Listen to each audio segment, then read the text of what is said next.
Villain husband season 2 episode 13. ఇక story ఏంటో చూద్దామా? పదండి వెళ్దాం. జై మెడ చుట్టూ ఆద్య చేతులు వేసి పట్టుకోవడం చూసిన అందరూ ఒకరినొకరు చూసుకొని నవ్వుకుంటూ ఉంటే రేణుక మాత్రం కోపంగా పళ్ళు నోరుతూ చూస్తూ ఉంటుంది. వీళ్ళు ఎలా ఉంటారో ఏంటో అని చాలా భయపడ్డాను, కానీ చూసారా వీళ్ళు ఎంత ప్రేమగా ఉంటున్నారో. నాకైతే ఇప్పుడు చాలా హాయిగా ఉంది. అమ్మ గురించి తన లైఫ్ ఎలా ఉంటుందో ఏంటో అని. నిజం చెప్పాలంటే నిన్నటి వరకు కూడా చాలా టెన్షన్ పడ్డాను, కానీ వీళ్ళ బాండింగ్ చూస్తుంటే ఇక నేను భయపడాల్సిన అవసరం లేదు అనిపిస్తుంది అని అంటున్న శైలోను చూసి వినయ్, ప్రతాప్ అండ్ మహదీర్ కూడా నవ్వుతూ వింటూ ఉంటే రేణుక మాత్రం కుంపటి మీద కూర్చున్నట్టు ఫీల్ అవుతూ విసుగ్గా అక్కడి నుండి బయటకు వెళ్ళిపోతుంది. అయ్యో వదినా, ఎక్కడికి? ఏమైనా కావాలంటే మేడ్స్ తీసుకొస్తారు, మీరు వచ్చి కూర్చోండి అని వెనక నుంచి అడుగుతూ ఉన్న శైలు వాయిస్కి వెనక్కి తిరిగి, ఇంట్లో ఊపిరాడడం లేదు వదిన, అలా చల్లగాలికి బయట కూర్చుంటాను అని చెప్పి వెళ్తున్న రేణుకాని చూసి ఏంటో ఈమె బిహేవియర్ ఎప్పుడు వింతగానే ఉంటుంది అని అయోమయంగా ఫీల్ అవుతూ అందరితో మాట్లాడుతూ ఉంటుంది శైలు. విసుగ్గా బయటకు వచ్చిన రేణుకాకి గార్డెన్ వైపు వెళ్తూ ఉంటే స్విమ్మింగ్ పూల్ నుండి వినిపిస్తున్న నవ్వులు విని ఎవరక్కడ ఇంతలా నవ్వుతూ ఉన్నారే అని స్విమ్మింగ్ పూల్ వైపు చూడగా మాయా, రుద్ర స్విమ్మింగ్ పూల్లో స్విమ్ చేస్తూ ఒకరి మీద ఒకరు జోక్స్ వేసుకుంటూ నవ్వుకుంటూ కనిపించడంతో మంట మరింత ఎక్కువ అవుతుంది. ఇది అసలు నా కూతురేనా? ఒక్కటి కూడా నా లక్షణం లేదు, అన్నీ ఆ వినయ్వే వచ్చాయి అని మాయా వైపు విసుగ్గా చూస్తూ, మాయా, ఎర్లీ మార్నింగ్ స్విమ్మింగ్ ఏంటి, బయటకు రా అని సీరియస్గా వినిపించిన వాయిస్కి నవ్వుతూ రుద్రతో మాట్లాడుతూ ఉన్న మాయా రేణుకా వైపు చూసి, మామ్, నువ్వు అసలు బయటకు ఎందుకు వచ్చావు? వెళ్ళి రెస్ట్ తీసుకో. హెల్త్ బాగాలేనప్పుడు ఒక్కచోటే కూర్చోకుండా ఎందుకు అటు ఇటు తిరుగుతున్నావు? నా సంగతి తర్వాత, ముందు నువ్వు బయటకు వస్తావా లేక నేనే పూల్లోకి రానా అని కళ్ళు ఎర్రగా చేసి అడుగుతూ ఉన్న రేణుకాని చూసి, సర్లే, కాసేపట్లో ఎలాగో హర్షతో బయటకు వెళ్తున్నాను, ఇప్పుడు మామ్తో ఆర్గ్యూ చేస్తే ఖచ్చితంగా నన్ను బయటకు వెళ్ళనివ్వదు, కాబట్టి సైలెంట్గా వెళ్ళిపోవడమే బెటర్ అనుకొని, నువ్వు చెప్తే నేను ఎందుకు ఇంకా ఇక్కడే ఉంటాను మామ్, ఇదిగో ఇప్పుడే బయటకు వస్తున్నానని మాయా కామ్గా పూల్ నుండి బయటకు వచ్చి రేణుకా ముందు నిల్చుకుంటుంది. ఇలాగే ఉంటే జలుబు చేస్తుంది మాయా, వెళ్ళి ఫ్రెష్ అయ్యి తల తుడుచుకో అనగానే ఓకే మామ్ అని బుద్ధిగా తలూపి వెళ్తున్న మాయా వైపు గర్వంగా చూస్తూ, ఎంతైనా ఇది నా కూతురు అని పొగరగా నవ్వుకుంటూ ఇటువైపు తిరుగుతుంది. మాయా వెళ్తూ వెళ్తూ ఆగి ఉమ్మ అని రుద్రాకి ఫ్లయింగ్ కిస్ గాల్లో వదులుతూ, నన్ను బయటికి బైక్లో తీసుకుని వెళ్ళాలి అని చేత్తో సైగ చేసి ఇంట్లోకి పరిగెడుతూ ఉన్న మాయాని చూసి నవ్వుకుంటూ రుద్ర కూడా పూల్ నుంచి బయటకు వస్తాడు. చేత్తో తల విదిలించుకుంటూ ఇంట్లోకి వెళ్తున్న రుద్ర ఎదురుగా నిలబడి, చూడు బాబు, నాకు నీ పేరు కూడా సరిగ్గా తెలియదు, బట్ ఒక విషయం చెప్తాను, గుర్తుపెట్టుకో. లవ్ చేయడానికి ఒక అమ్మాయి అండ్ అబ్బాయి ఉంటే సరిపోతుంది, బట్ అదే అమ్మాయిని పెళ్లి చేసుకోవాలి అనుకుంటే అందం, చదువు మాత్రమే కాదు, స్టేటస్ కూడా ఉండాలి. మాయాతో నీ రిలేషన్ ఏంటి అని నిన్ను క్వశ్చన్ చెయ్యట్లేదు, ఎందుకంటే అది నీ ఇష్టం, బట్ తనను మ్యారేజ్ చేసుకోవాలంటే మాత్రం మా నిర్ణయం చాలా ఇంపార్టెంట్. అది పుట్టడమే గోల్డెన్ స్పూన్తో పుట్టింది, సో తనకి ఎలాంటి వ్యక్తితో పెళ్లి చెయ్యాలి, ఎన్ని కోట్లు కట్నం ఇవ్వాలి, ఇవన్నీ ఒక తల్లిగా నేను ఆల్రెడీ ప్లాన్ చేశాను. మాయ ఇష్టపడింది ఇవ్వకపోతే కోప్పడుతుంది, లేదా ఏడుస్తుంది, లేదంటే అలుగుతుంది, బట్ అంతకి మించిన గిఫ్ట్ ఇస్తే అది ఆ విషయాన్ని మర్చిపోయి చాలా హ్యాపీగా ఉంటుంది. సో దేని మీద ఎక్కువ ఎక్స్పెక్టేషన్స్ పెట్టుకోకు, అది దక్కకపోతే మళ్ళీ నువ్వు చాలా ఫీల్ అవ్వాల్సి వస్తుంది. ఏదైనా మన రేంజ్కి తగ్గట్టే ఉంటే అన్నీ బాగుంటాయి. నేనేం చెప్తున్నానో అర్థమైందనుకుంటాను. ఏదో ప్రాజెక్ట్ కోసం వచ్చావు, అది కంప్లీట్ చేసుకొని జాగ్రత్తగా నీ దేశానికి వెళ్ళిపో అని నవ్వుతూ అనాల్సినవన్నీ అనేస్తుంది.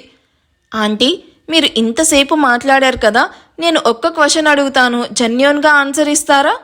వైనాట్, అడుగు. ఆర్య అనుకుంటా కదా నీ పేరు అనగానే రుద్ర చిన్నగా తలూపి, అంకుల్తో మీ మ్యారేజ్ అవ్వకముందు మీ ఫ్యామిలీ స్టేటస్ ఏంటంటీ?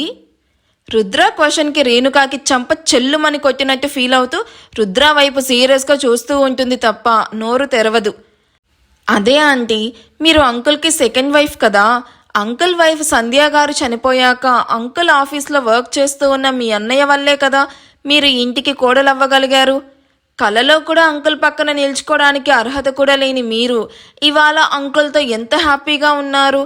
అందుకు రీజన్ ప్రేమ.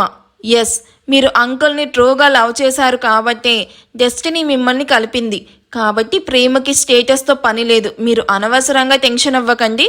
నేనేం మాయాని పెళ్లి చేసుకోవాలి అనుకోవడం లేదు, కానీ నాకు పుట్టబోయే పిల్లలకు మాత్రం మిమ్మల్ని అమ్మమ్మని చేస్తాను అని చెప్పి వెళ్ళిపోతాడు.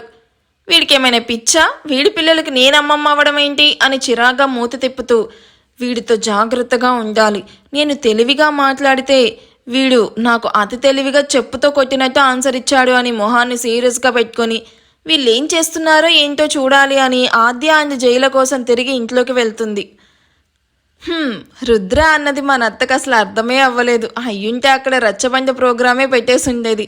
అసలు మీకైనా అర్థమైందా? అర్థమైంటే కామెంట్లో చెప్పండి. జై అలాగే ఆద్యాను పైకి ఎత్తుకొని వెళ్ళి తమ రూమ్లోని వాష్రూమ్ ముందు దించి ఆద్య వైపు చూస్తాడు. ఆద్య హెయిర్ మొత్తం వాటర్తో తడిచిపోయి చిన్న చిన్న నీటి బిందువులు తన చెక్కిళ్లపై నుండి కిందకి జారుతూ ఉన్నాయి. తడిచిన సారీ పూర్తిగా తన శరీరానికి అతుక్కుపోయి వంపులు తిరిగిన ప్రతి కర్వ్ స్పష్టంగా కనిపిస్తుంది. ఆద్య వణుకుతూ జుట్టు వెనక్కి నెడుతూ ఉంటే ఆద్య వెచ్చటి ఊపిరి కూడా జైను తాకినట్టు కనిపిస్తుంది. జై ఉన్న చోట నుండి కదలడం కూడా మర్చిపోయి ఆద్య వైపు చూసి కళ్ళతో మాత్రమే మాట్లాడుతూ ఉన్నాడు.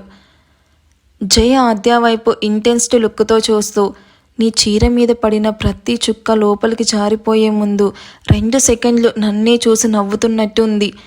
చీర తడిగా స్కిన్కి అతుక్కుపోయి చుక్కలు లోపలికి జారిపోతూ ఉన్న ప్రతిసారి జైకి శ్వాస కూడా 1 సెకండ్ ఆగిపోయినట్టు అనిపిస్తుంది. ఆద్యను అలా చూసిన జైకి ఎక్కడ హార్ట్ బీట్ ఆగిపోతుందేమో అనిపిస్తుంది. నీ నడుం దగ్గరికి చేరిన నీటి చుక్కలు చీర లోపలికి దొంగలాగా దూరిపోతున్నాయి. ఈ నీటికి ఉన్న అదృష్టం కూడా నాకు లేకుండా పోయింది. చీర అంచు వెంట జారిపోతూ ఉన్న నీటి చుక్కలు లోపలికి వెళ్తూ నా వంటిని మరింత వేడిగా మారుస్తూ నాలో వేడి సెగలు పుట్టిస్తూ ఉన్నాయి. నీ స్కిన్ మీద ట్రిక్కిలవుతూ ఉన్న ప్రతి డ్రాప్ నన్ను చాలా ప్రొవోక్ చేస్తుంది. బాబోయ్, నేను ఇలా చూస్తుంటే ఏసీలో కూడా చెమటలు పట్టేస్తున్నాయి. దేవుడు నిన్ను శ్రద్ధగా తన చేతులతో కరెక్ట్ షేప్లో చెక్కినట్టు ఇంత హార్డ్గా ఉన్నావు కదే. చీర నీ వంటికి అతుక్కుపోయి నీ బాడీను క్లియర్గా షో చేస్తుంటే నేను ఎలా స్టేబుల్గా ఉండగలను చెప్పు? ఇంకా ఎంతసేపు ఇలా గుడ్లు గోబలాగా చూస్తూ నిల్చుకొని ఉంటావు? తప్పుకో, చలేస్తుంది నాకు అని జైను పక్కకి తోసి వార్డ్రోబ్ నుండి సారీ తీసుకుని వాష్రూమ్ డోర్ లాక్ చేసుకుంటుంది. ఆద్యాను అలా చూసిన జై నవ్వుకుంటూ తన మైండ్లోనే స్ట్రైక్ అయిపోయిన ఆద్య రూపాన్ని తలుచుకుంటూ, బాగా ఎక్కేసావు కదే దెయ్యం, అసలు నీతో ఇలా ఉంటానని కానీ నీ కోసం ఇంతలా ఆలోచిస్తానని కానీ అస్సలు అనుకోలేదే అనుకుంటూ నిన్ను వామ్గా హక్ చేసుకొని కుడిల్ చేయాలనుంది కానీ ఎలా అని జై ఆలోచిస్తూ ఉండగానే ఆద్య ఫ్రెష్ అయ్యి బయటకు వచ్చి, దిష్టి బొమ్మలాగా ఏంటలా ఆలోచిస్తూ నిల్చుకొనున్నావు, ఫస్ట్ వెళ్ళి ఫ్రెష్ అవ్వు పో, లేట్ అయితే మళ్ళీ జలుబు చేస్తుంది అని అంటూ ఉన్న ఆద్యాన్ని చూస్తూ టవల్ తీసుకొని ఏం చెయ్యాలా అని థింక్ చేస్తూనే వాష్రూమ్లోకి వెళ్తాడు. టవల్ హ్యాంగర్ మీదకి వేసి బాత్ చేస్తూ ఉన్న జైకి బాత్ మిడిల్లో ఏదో ఐడియా రాగానే, ఎస్, ఇలా చేస్తే ఆద్య సీరియస్ అయినా నేను తెలివిగా ఆన్సర్ ఇవ్వచ్చు అని త్వరగా బాత్ కంప్లీట్ చేసి వంటికి టవల్ చుట్టుకొని వాష్రూమ్ కొంచెం ఓపెన్ చేసి, ఆద్య ఆద్య అని స్వీట్గా పిలుస్తున్న జై వాయిస్కి హెయిర్ కోమ్ చేసుకుంటూ ఉన్న ఆద్య, వీడేంటి ఎంత తీయగా పిలుస్తున్నాడు? వీడి పిలుపు ఇంత తీయగా ఉందంటే చేదుగా ఏదో ప్లాన్ చేస్తున్నాడు. వీడి పని చెప్తా అనుకుంటూ, హా ఏంటి అని అడుగుతూ వాష్రూమ్ దగ్గరికి వెళ్ళిన ఆద్యాను చూసి నవ్వుకుంటూ, టవల్ మర్చిపోయాను, ఇవ్వవా ప్లీజ్, మా మంచి ఆద్యావి కదా, ఇవ్వమ్మా. ఆద్య నోసలు ముడి పెడుతూ, టవల్ తీసుకోకుండా వాష్రూమ్లోకి దేనికి వెళ్ళావు? అయినా నేను చూశాను, నువ్వు టవల్ తీసుకునే వెళ్ళావు కదా. ఏంట్రా, ఇందాక స్విమ్మింగ్ పూల్లో జరిగింది సరిపోలేదని లోపల బాత్రూంలో కూడా ప్లాన్ చేశావా అని కోపంగా వచ్చిన ఆద్య వాయిస్కి దీనికి డౌట్ వచ్చినట్టుంది అనుకొని, నా బతుక్కి బెడ్రూమ్ ప్లానింగే లేదు, మళ్ళీ బాత్రూమ్ ప్లానింగ్ కూడానా? అదేం లేదు కానీ టవల్ ఇవ్వు ప్లీజ్. కన్ఫామ్గా ఏదో ప్లాన్ చేశాడు, వీడిని నమ్మడానికే లేదు. చచ్చినా వీడికి టవల్ ఇవ్వకూడదు.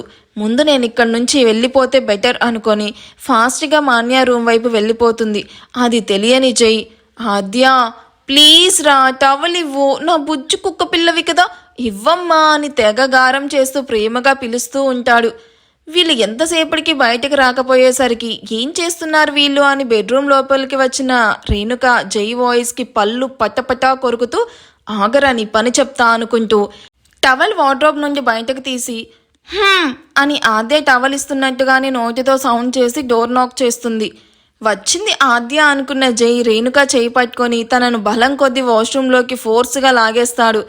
ఆ ఫోర్స్కి రేణుక తల వెళ్ళి గోడకి తగలగానే అది చూసిన జై కళ్ళు పెద్దవి చేసి షాక్ అవుతూ చూస్తూ ఉంటాడు. పాపం జై. ఈ ఎపిసోడ్ ఎలా అనిపించిందో కామెంట్ చేయండి. వీడియో నచ్చితే ప్లీజ్ లైక్ చేసి హైప్ ఇవ్వండి. Thank you for watching. Bye.